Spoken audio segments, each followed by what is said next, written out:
যারা যারা অনেক টেনশনে রয়েছেন যে আপনার আধার কার্ডে মোবাইল নাম্বারটা লিঙ্ক নেই, অ্যান্ড সেই মোবাইল নাম্বারটা কীভাবে লিঙ্ক করাবেন, সেই লিঙ্ক করানোর জন্য আপনাকে কোথায় যেতে হবে, কোথায় গেলে সেই লিঙ্কটা আপনার করা সম্ভব হবে।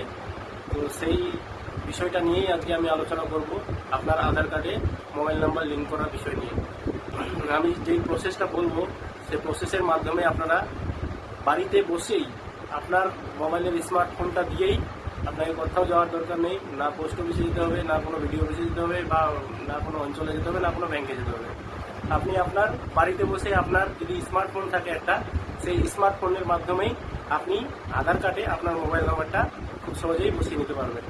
তো তার কি প্রসেস রয়েছে সেই প্রসেসটা জানানোর জন্যই ভিডিওটা করা। সো বর্তমানে আপনাকে ডিবিটি লিঙ্কটা করতেই হবে আপনার আধার কার্ডের সাথে ব্যাংকের বইয়ে। সো ডিবিটি লিঙ্ক, ডিবিটিটা অনেকেই বুঝতে পারছেন না ডিবিটিটা কী জিনিস। সো ডিবিটিটার ফুল ফর্ম আছে ডাইরেক্ট বেনিফিট ট্রান্সফার। সো সরকার যেটা অ্যানাউন্সমেন্ট করেছে যে এই ডিবিটি লিঙ্কটা আপনার ব্যাংকের সাথে, আধার কার্ডের সাথে ব্যাংকের লিঙ্ক থাকা মাস্ট বি প্রয়োজন। যারা যারা ভাবছেন যে এটা ফেক জিনিস, এটা করে কী হবে, তারা ভুল ভাবছেন। এই জিনিসটা করতেই হবে। আজকে আপনি করছেন না, কালকে ঠিক করবেন। কারণ যখন বুঝতে পারবেন যে আপনার অ্যাকাউন্টে টাকা ঢুকছে না, তখন আপনি নিশ্চয়ই ডিবিটি লিঙ্কটা করবেন। খুব সহজেই এটা করতে পারবেন, আধার কার্ডের সাথে আপনার মোবাইল নাম্বারটা লিঙ্ক করতে পারবেন। তো সেটা দেখার জন্য আমার ফুল ভিডিওটা আপনারা দেখুন।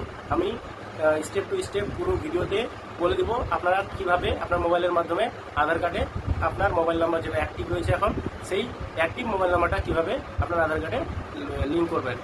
সো প্রসেসটা দেখতে হবে। যেতে হবে প্লে স্টোরে চলে যাবেন, সার্চ অপশনে যাবেন। সার্চ অপশনে যাওয়ার পরে এখানে সার্চ করতে হবে আধার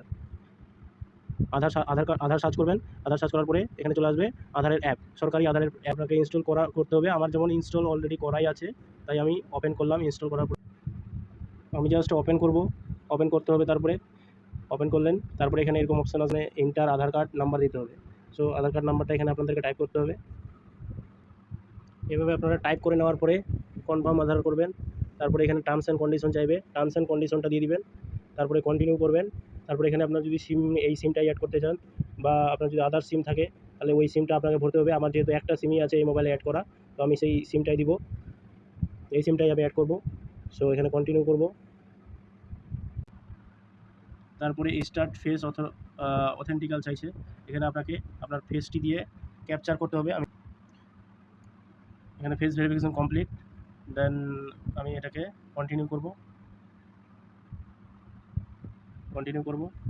তারপরে একটু সময় নেবে। কন্টিনিউ টু সেট পিন, এখানে পিন সেট করতে বলছে, কারণ সিকিউরিটির জন্য এখানে আপনাকে পিন সেট করতে হবে। পিন সেট করার জন্য আপনি যে কোনো দিতে পারেন, আমি আমার মতো দিয়ে দিলাম। কনফার্ম পিন করবেন। তারপরে এখানে আপনার যদি এটা বারবার এলাও যদি পারমিশনটা যদি না নিতে চান, তাহলে এখানে don't show this message again এই বক্সটাতে ক্লিক করে দেবেন। তারপরে এলাও পারমিশন করবেন। তারপরে এইভাবে আপনার আধার কার্ডের এটা চলে আসবে। এটা দেখতে পাচ্ছেন আধার কার্ড পিভিসি কার্ডটা এখানে শো হয়ে যাবে আপনার। দেন হচ্ছে আসল কাজ, সেটা হলো আপনাকে এটা আপনার লগ ইন প্রসেস হলো, আপনার আধার কার্ডের অ্যাপটা লগ ইন প্রসেস কমপ্লিট হলো। দেন আপনাকে আধার কার্ডের সাথে মোবাইল নাম্বারটা অ্যাড করার জন্য আপনাকে এখানে এই যে সার্ভিসেস অপশানটা আছে, সার্ভিসেস অপশানে যেতে হবে। সার্ভিসেস অপশানে যাওয়ার পরে এখানে প্রথম যে অপশানটা আছে এখানে যেতে হবে, মোবাইল নাম্বার আপডেট, এই অপশানটাতে যাবেন। তারপরে এখানে চলে এসেছে কি, এখানে বলছে প্রসেসিং ফিস 75 টাকা আপনার লাগবে।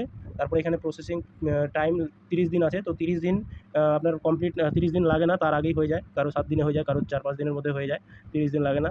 তো continue to update mobile number, এটাতে যাবেন। এটাতে যাওয়ার পরে যেই মোবাইল নাম্বারটা আপনি লিঙ্ক করবেন, সেই মোবাইল নাম্বারটা আপনাকে দিতে হবে। এখানে আমি আমার যেটা লিঙ্ক করবো মনে করেন, সেটা আমি দিয়ে দিলাম। অ্যান্ড দেন ওই মোবাইল নাম্বারে রিচার্জ থাকা প্রয়োজন, যেন ওই ইমেলে ওটিপি যায়, ওটিপি পাঠাবেন। তারপরে ওটিপি পাঠানোর পরে এখানে ওটিপিটা আপনাকে দিতে হবে। ভেরিফাই ওটিপি করার পরে এরকম অপশান আসবে। এখানে প্রথমে আপনার দেখাবে যেই নাম্বারটা আপনার অলরেডি অ্যাড আছে আধার কার্ডের সাথে, সেই নাম্বারটা এখানে শো হবে। কারেন্ট মোবাইল নাম্বার এখানে আছে আপনার এটা, আর নতুন মোবাইল নাম্বার যেটা আপনি দেবেন সেই নাম্বারটা এখানে আপনার শো হয়ে যাবে।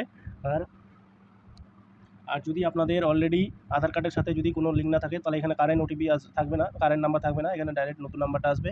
তারপরে এখানে দেবেন কন্টিনিউ টু ফেস অথেন্টিকেশন, এখানে আপনার ফেসের অথেন্টিকেশনটা করতে হবে। এভাবে চলে আসবেন আপনি, ফেস অথেন্টিকেশন কমপ্লিট করার পরে আপনাকে চোখগুলো ভালোভাবে বসিয়ে ওখানে টিপ করতে হবে। দেন দেন এখানে চাইছে কন্টিনিউ কনফার্ম অ্যান্ড পে, পেমেন্টটা করতে হবে আপনাকে 75 টাকা যেটা পেমেন্ট রয়েছে সেই পেমেন্টের অপশানে যেতে হবে। দেন এখানে একটু সময় নেবে। এই যে এখানে পেমেন্টের অপশন চলে এসেছে, আপনি কীভাবে পেমেন্টটা করবেন, ফোনপের মাধ্যমে, গুগল পের মাধ্যমে, পেটিএমের মাধ্যমে, নেট ব্যাঙ্কিংয়ের মাধ্যমে, না কার্ডসের মাধ্যমে, না ওয়ালেটের মাধ্যমে। তো যে কোনো একটা আপনি অপশান চুজ করতে পারেন। তো এখানে ইজি অপশান হচ্ছে ফোনপে বা গুগল পে, ফোনপেটাই আপনি ক্লিক করলেন। এখানে কন্টিনিউ অ্যান্ড পে অপশান আছে, দেখতে পাচ্ছেন। সাব টোটাল আপনার অ্যামাউন্ট হচ্ছে 75 টাকা। আর এখানে কনভেনিয়েন্স ফি মানে জিএসটি ফিটা আপনার লাগবে না। সো কন্টিনিউ অ্যান্ড পে অপশানে ক্লিক করবেন। একটু সময় নেবে, processing your payment, this will only take a few second, একটু সময় নেবে, অপেক্ষা করবেন। দেন আপনার একবারে ডাইরেক্ট ফোনপের অপশানে চলে আসবেন। এখানে ফোনপের অপশানে পে করবেন। পে করার পরে আপনার এখানে পিনটা দিবেন, পিনটা দিলেই আপনার পুরো প্রসেসটা কমপ্লিট হয়ে যাবে।